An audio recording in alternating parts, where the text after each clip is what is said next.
kuliah Fisiologi Kehamilan. Perkenalkan, nama saya Dwi Zahra yang akan memandu obrolan asyik kita hari ini. Wah, senang sekali ya rasanya bisa menyapa teman-teman mahasiswa kebidanan yang luar biasa dimanapun kalian berada. Semoga tetap semangat ya kuliahnya, meskipun tugas laporan dan praktikum yang lagi padat-padatnya. Oh my god! Wow!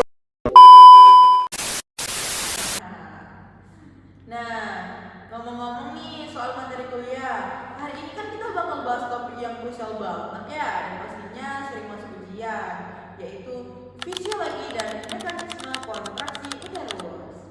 Tapi tenang, hari ini saya nggak sendirian kok. Di sebelah kanan kiri saya sudah hadir dua narasumber hebat, rekan diskusi kita yang sangat kompeten. Kita sapa dulu ya. Ada Ani Santika dan Aulia Anggraini. Halo, apa kabar kalian berdua hari ini? Alhamdulillah, kabar baik banget Dwi.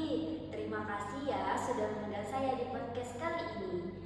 Senang banget bisa berbagi dan ngobrol santai bareng teman-teman di sini.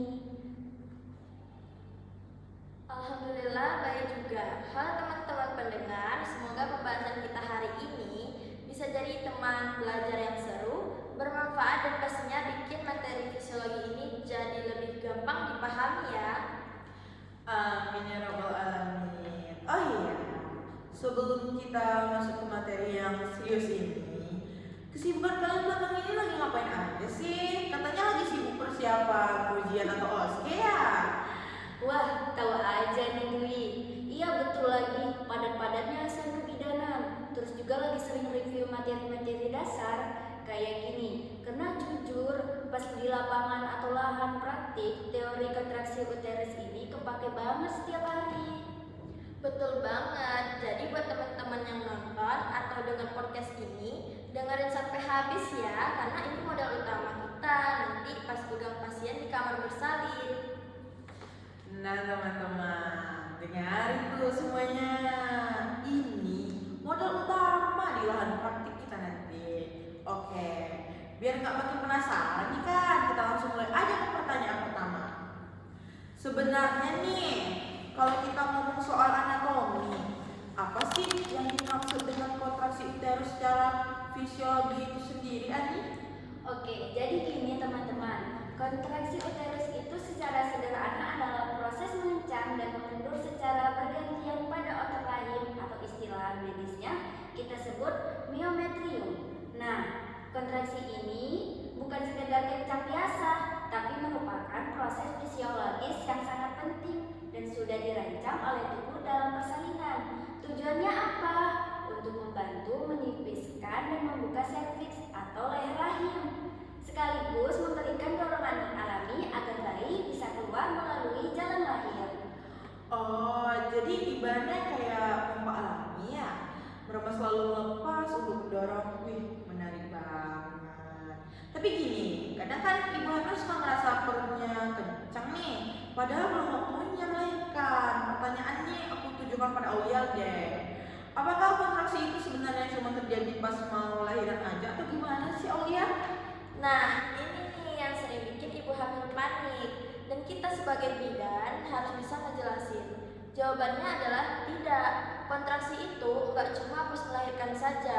Selama masa kehamilan, sebenarnya rahim itu sudah melakukan latihan. Nah, latihan ini berupa kontraksi ringan yang biasa kita kenal dengan sebutan kontraksi Braxton Hicks atau kontraksi palsu.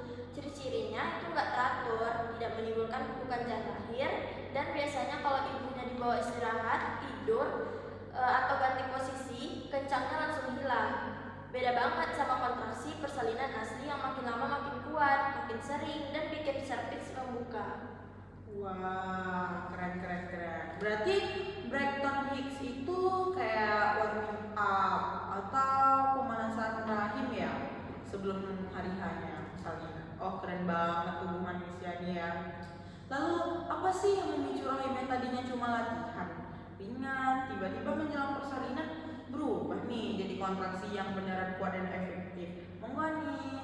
Nah, itu semua karena adanya kerjasama hormonal yang luar biasa menjelang persalinan.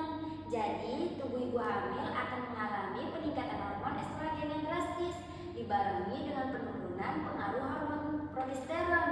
Hormon progesteron ini bertugas membuat otot-otot rahim jadi jauh lebih sensitif terhadap hormon oksitosin di saat yang sama. Karena efek progesteron menurun, yang tadinya progesteron ini tugasnya bikin rahim tenang dan rileks selama hamil, rahim jadi lebih mudah terangsang untuk berkontraksi.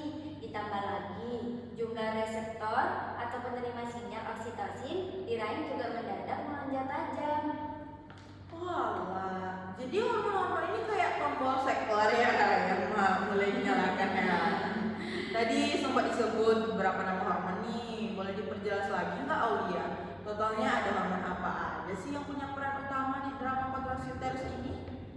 Nah, kalau diibaratkan drama, tokoh utamanya itu adalah 4 hormon penting teman-teman. Yang pertama, oksitosin. Ini bosnya. Tugasnya merangsang langsung otot rahim buat kontraksi. Yang kedua, prostaglandin. Ini asisten oksitosin. Dia memperkuat daya kontraksi sekaligus melunakkan serviks biar gampang membuka. Yang ketiga itu ada estrogen, hormon yang bikin rahim peka dan siap menerima perintah dari oksitosin. Yang terakhir itu ada progesteron, hormon penjaga kedamaian selama 9 bulan. Pas mau lahiran, dia harus mundur atau menurun kadarnya supaya rahim bisa mulai bekerja. Oh my god, lengkap banget penjelasannya ya. Ada bos, ada asisten, ada juga yang tugasnya mundur demi kelancaran persalinan. Nah, sekarang kita masuk ke bagian yang agak mikir dikit nih ya kan. Aspek seluruhnya, gimana sih mekanisme atau proses di dalam sel otot rahim itu sampai bisa memendek atau berkontraksi Ani? Nah, ini seru. Jadi, saat si bos oksitosin tadi menempel di reseptor sel otot rahim, pintu sel akan terbuka dan ion kalsium akan langsung masuk berondong-ondong ke dalam sel. Ion kalsium inilah yang menjadi pemicu utama. Dia bakal mengaktifkan protein kontraktil yang namanya aktin dan miosin.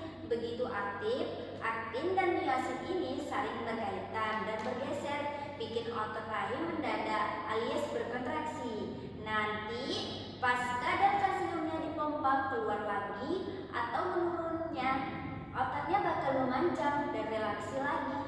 Proses masuk keluar kalsium ini terang berulang-ulang secara ritmis selama proses persalinan.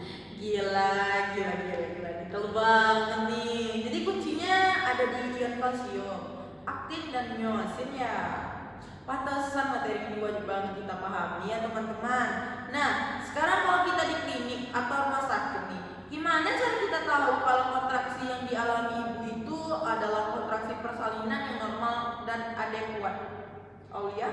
Jadi, bidan wajib tahu tanda-tanda objektifnya. Kontraksi persalinan yang normal itu punya pola. Yang pertama itu teratur dan ritmis. Yang kedua, semakin kuat intensitas nyerinya. Yang ketiga, durasinya semakin lama. Awalnya cuma 20 detik, bisa naik jadi 40 sampai 60 detik. Yang selanjutnya, jaraknya semakin pendek atau makin sering. Misal dari tiap 10 menit sekali jadi tiap 3 menit sekali. Dan yang terakhir dan yang paling penting, menyebabkan pembukaan serviks serta tidak akan hilang meskipun ibunya ganti posisi, jalan-jalan atau istirahat. Sip. Berarti sifatnya progresif ya.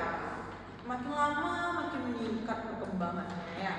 Sebagai pertanyaan penutup nih untuk diskusi kita yang seri ini, seberapa penting sih sebetulnya buat kita, khususnya mahasiswa kebidanan, buat benar-benar menguasai ilmu mekanisme kontraksi uterus ini? Silakan Ani dan Aulia kasih closing statement-nya. Penting banget karena kontraksi uterus ini adalah mesin utama dalam persalinan. Kalau kita nggak paham, kita nggak akan bisa memantau kemajuan persalinan dengan benar lewat patogram. Kita juga bakal kesulitan membedakan mana pasien yang beneran mau melahirkan dan mana yang cuma kontraksi palsu. Setuju. Plus, dengan paham fisiologisnya, kita bisa cepat mendeteksi kalau ada kelainan. Misalnya kontraksinya terlalu lemah, inersia atau uteri, atau terlalu kuat, seperti tetania uteri. Jadi, kita bisa memberikan asuhan kebidanan yang tepat, cepat, dan menyelamatkan ibu serta bayinya. Luar biasa sekali. Beri tepuk tangan dulu dong. yang luar biasa hari ini. Baik teman-teman, mendengar dari obrolan sebelum kita tadi, dapat kita simpulkan ya bahwa kontraksi uterus itu adalah proses fisiologis penumpukan yang diatur secara hormonal oleh oksitosin, prostaglandin, estrogen, dan progesteron. Mekanismenya bertumpu pada pergerakan ion kalsium di dalam sel otak rahim. Dan pemahaman akan hal ini adalah senjata wajib bagi kita sebagai calon bidan untuk mengawal persalinan yang aman. Nggak terasa kita sudah berada di penghujung podcast mini kali ini.